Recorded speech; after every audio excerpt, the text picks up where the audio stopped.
Hi guys, it's Nikki Shell again. Welcome back to my channel. And today, as you can tell from my outfit, I'm going to talk about my career life. So I'm currently 22. I started my first job when I was 16. So I've been working for 6 years. In the last 6 years, I have done 8+ jobs, all while I was studying. Throughout high school, throughout my bachelor's at the University of Sydney, which this teddy bear is representing, and also I call him Archie because I'm from architecture and he's Sydney Uni, so Archie. And throughout my master's, which is also done at Sydney University.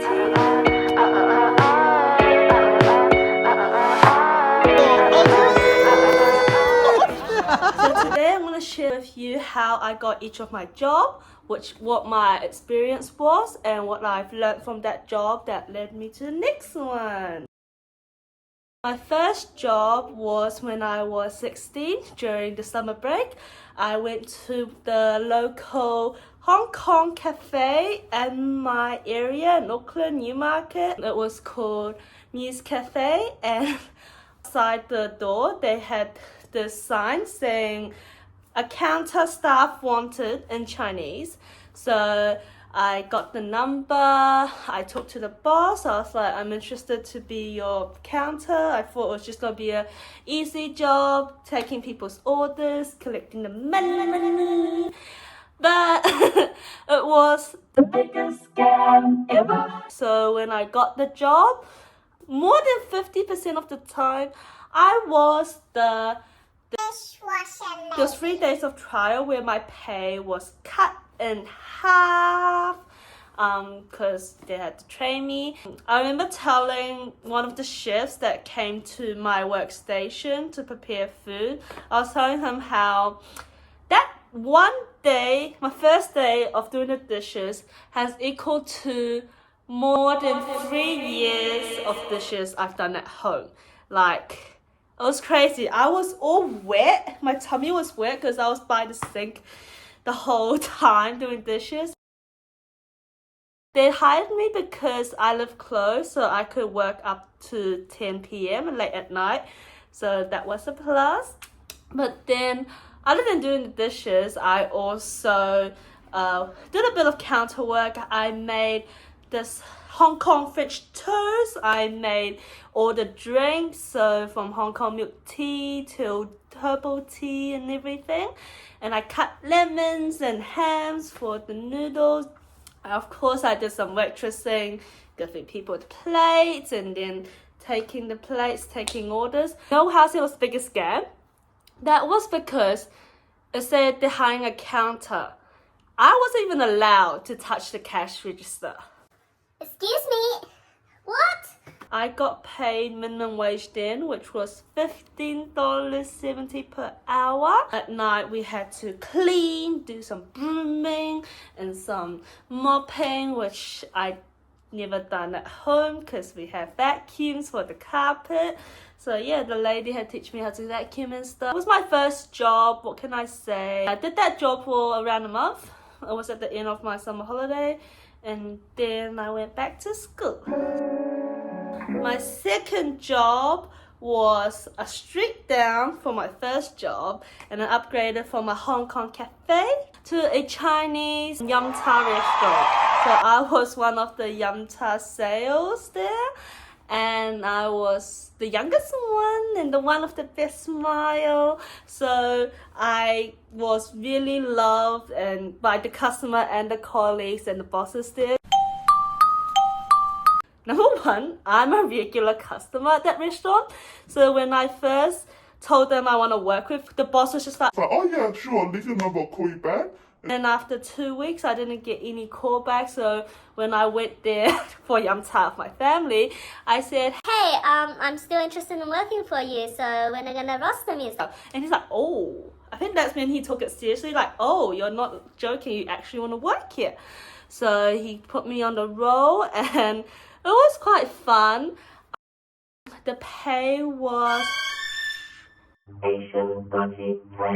But the plus side was I get 2 free meals a day. So I get free breakfast, which is like fried rice, fried noodles at the restaurant.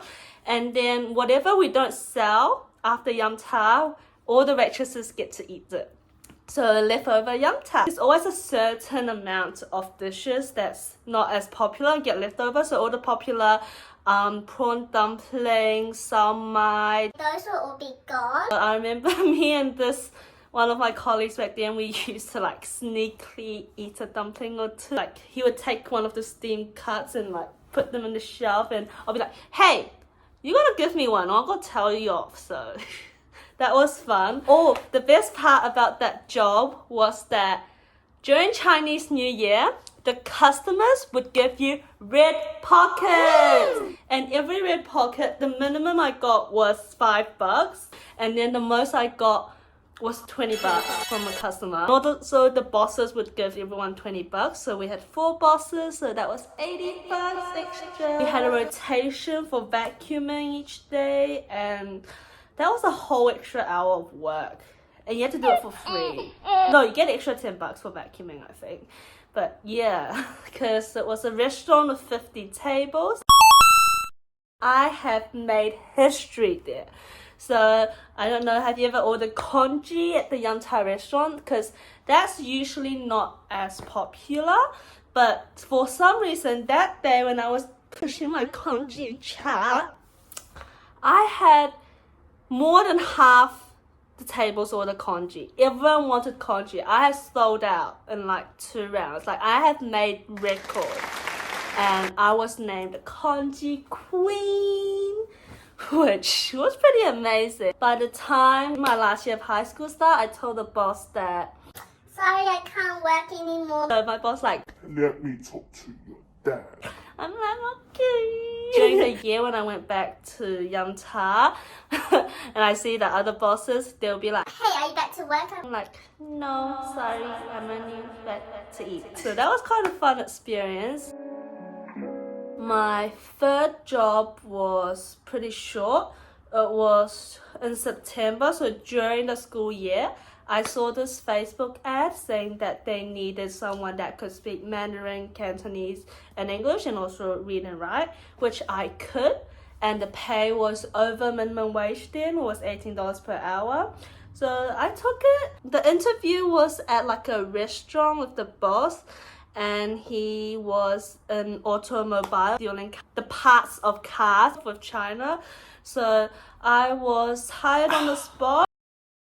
He is Caucasian, and so he doesn't speak Chinese, so he needed someone that could speak Chinese. So I contacted his suppliers for him. Also, he's going to take a business trip to China. I said he couldn't do it because I had my exams then, so I contacted some friends that might have connections in China and got him a translator there. The best part of that job was he needed to have a custom designed shelf for the rear window of the car, because that's apparently where people knock through the car and steal stuff. So I designed this shelf for him with like rubber and holes and separations, because I study architecture, but back in high school I did product design and all. So that was quite fun. I gave him the drawings. He actually took it to a manufacturer. I called up him 2 years later, and he took a photo and showed me how the shelf turned out, which was great. Sadly, I couldn't continue with that job because of exams, but it was not bad. My last job in New Zealand, which some of you might know, was in Pandora. I'm just gonna get my bracelet. Hi guys, so I'm back talking about my 4th job, my Pandora, and I got my own Pandora bracelet. So the story of this was, I saw the kiosk and I wanted to join. So luckily the boss was there at that time. Then I said I wanted to join, but they already was at full staff capacity. He gave me his WeChat and said check out for Christmas casuals next year, which I did. I applied in September. I got the interview, got the training, and I started my first day on 2017 Black Friday. and it was fun. The best part was I spent half of my pay. I started a job with around 4 to 5 charms that my dad got me, and now look at this. But yeah, it was quite a nice job. I worked at Sylvia Park, where it wasn't a Pandora store, it was just a kiosk in the center of the mall, and we were so overstaffed. The kiosk itself, I would say, was 20 square meters max, but we had more than 20 girls working there during Christmas. It was crazy. We were so crammed. There were so many people walking past just taking photos and videos about how overstaffed we were. We had enough customers, it was quite popular back then, 2017, 2018. We had this leaderboard, and I was the top 5 sales every single day. Especially during Christmas, where they do, if you spend over $150, you get a free bagel, which I got. I had the snake chain before, but I changed to a bagel because it doesn't scratch onto your skin and it's smoother. I was there when I needed some. That was like a big experience, as there was some bullying there, some girls, I don't know, there was some drama there, but I also met some really nice girls there, and I still keep strongly in touch with 2 girls, Julia and Diana. We're really close now. Thank you, Pandora, for letting me meet these nice girls.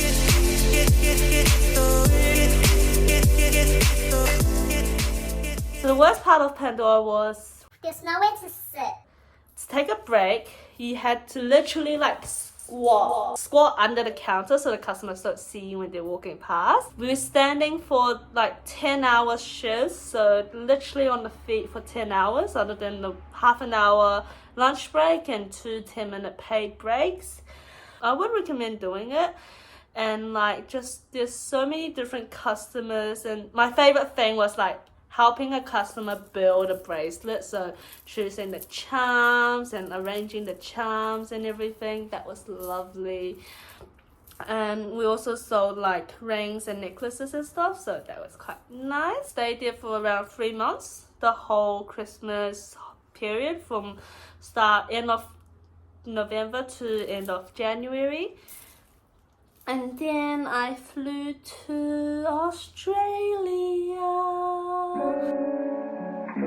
Got my first Australia job in the student accommodation that I stayed with. So I was recommended by a friend I made there, Amanda, and I become an RA, which is a resident assistant at Urbanus Cleveland Street. Here's a unpaid promotion plug. But yeah, being an RA was pretty cool. So we were basically a second security guard at night. So what we did was that if anyone was locked out, or there's any parties, noise issues, or if there's any contractors that came in during the night or really early in the morning, 6, 7 a.m. we would have to go down, help them out and everything. So we were paid per night $50, but sometimes we had desk shifts and helping people check in and out where we get paid hourly. So that was pretty good. And I was an RA for only 2 to 3 months before I got upgraded to the U-Life coordinator, which was honestly The best job ever. if I think about it. So basically, I was the events coordinator for the student accommodation. I would set up a monthly calendar where we at least had 2 to 3 big events a week, and something every day. So on Mondays would be nothing, but on Tuesday we usually have someone come in for yoga. Wednesday would be free fruits down at the reception. Thursday would be a movie night or quiz night, and Fridays would be the barbecue. And then on the weekend we would go out to the aquarium, we'll go out to the wildlife park, we'll go out to rock climbing, and we'll go out to trampolining, all paid for by the student accommodation. And I got paid extra for being the guide, the host. Oh, we also hosted a big Halloween parties, welcome parties, end of year parties with over 200 participants, and I was also lucky enough to be the host and create games and parties, face painting, fun. It was the best job ever because my job was to make the students happy, make them enjoy the student accommodation life and make friends. I made so many good friends during that job, but sadly, most of them was exchange students from the United States or from China, Germany, Netherlands, everywhere. So the sad part was that after a semester together, most of them had to go back to their own country. And then the other half of the population used to be Chinese international students. So when COVID hit, lots of Chinese students didn't make it back to Australia in time before the borders closed, and lots of students went back to China as COVID got worse here. So I lost like 70% of my friends. So yeah, it was an amazing job. I loved it. Also, my colleagues were pretty cool as well. But yeah, it was a good time to look upon. If I ever had a chance to do a job again, I will.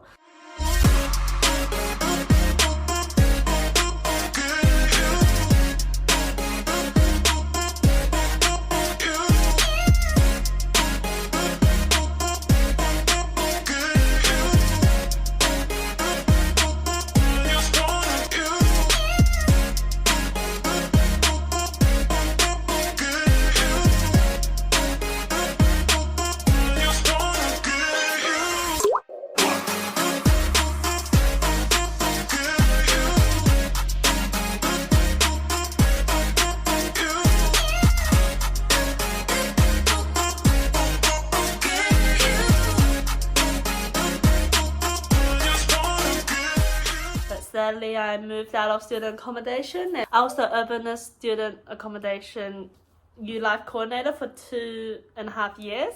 So a few months of RA, the student urbanist coordinator, and then during COVID, I would be doing desk shifts and making trivias, and so that people would still have some interaction and fun, and also making goodie bags and everything for everyone.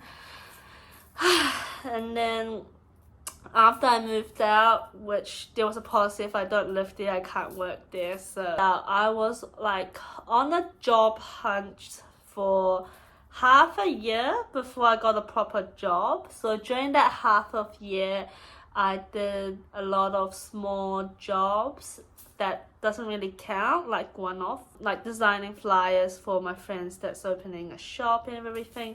But what I did most of the time when I wasn't studying, like during the holidays and just small snippets, was real estate, as you much know.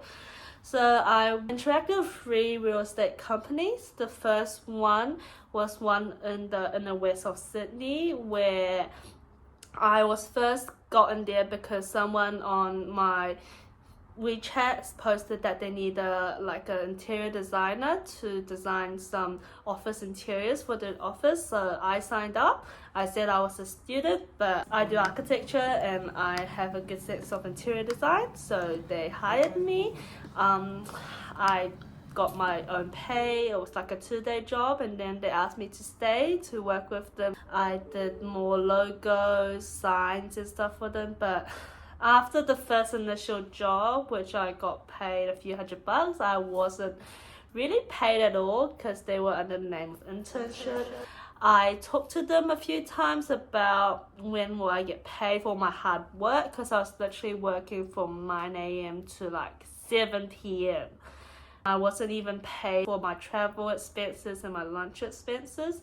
So after 3 weeks, I'm like, I'm done, I'm out. Later, I ran across another real estate company called Dentown. I stayed there and did my training there. I made quite a few good friends there. I should give a shout out to Ali, who was the sponsor of my last video, Secret Spot in Australia video. She sponsored my earrings and top in that video. what we did there was we got some training on how to be a sales consultant for property and housing, and also learn about the property and housing market in Sydney, Australia, where people should buy, what are the best prices to get at, and what are the procedures to buying a property, from the solicitors to loan to tax and everything. I did it for a bit, but once uni started I wasn't really committed. Because being a real estate agent is harder than you think. You have to use your own network of people to find customers. You weren't given customers. Even if you were, customers don't trust you enough to give you like the whole savings for 10 years to put a deposit in a house. They need to find someone they trust. For this, I learned in my second real estate company, Apex. So their sale method was different from Downtown. Downtown was like, go board, do all these public ads and see who comes to you. Whereas Apex was like, Focus on your network so far. Focus on deepening your relationship and finding potential customers through your network or through referrals of your network, because Trust is what makes a deal. so I was there for Apex for a bit, on and off during uni, and then we had this big annual party.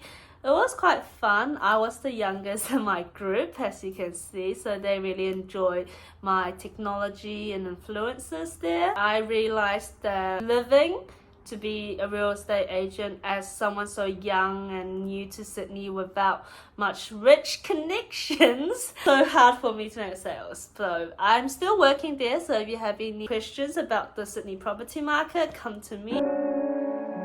One day I saw on Instagram my friend Kelly was saying that her company needed a customer service role.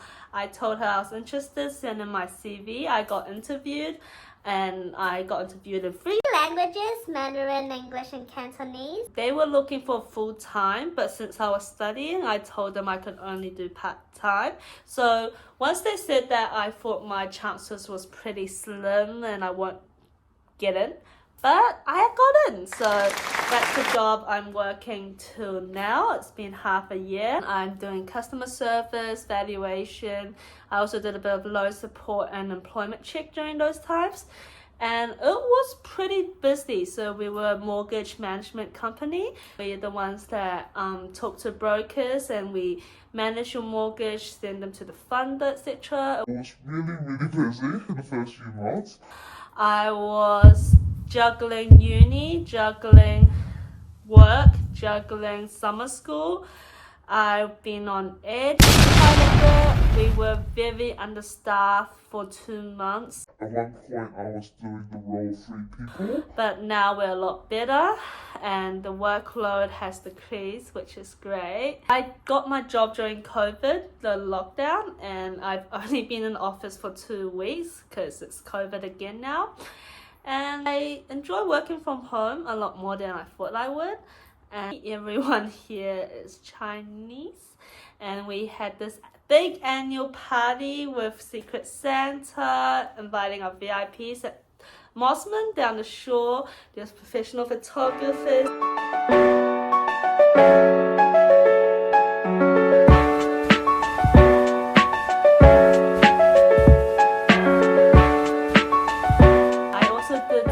Christmas decorations and editing, and my boss liked it.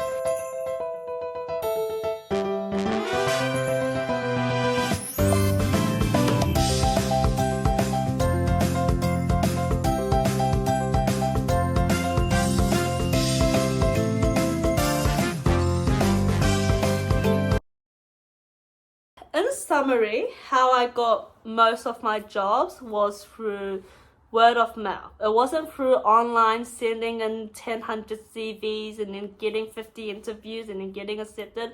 I basically targeted a job, even my earlier jobs in Auckland.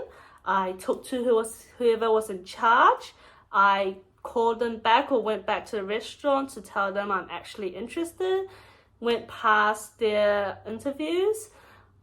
went past probation, did the job until I couldn't because of study or because of some other reasons. If you're a student like me and looking to work jobs, I definitely recommend it if you need those extra money or extra experience. I'm really grateful for all the job opportunities I've had to learn how to customer service, how to talk with people, how to think from their perspective, also how to plan and organize my time.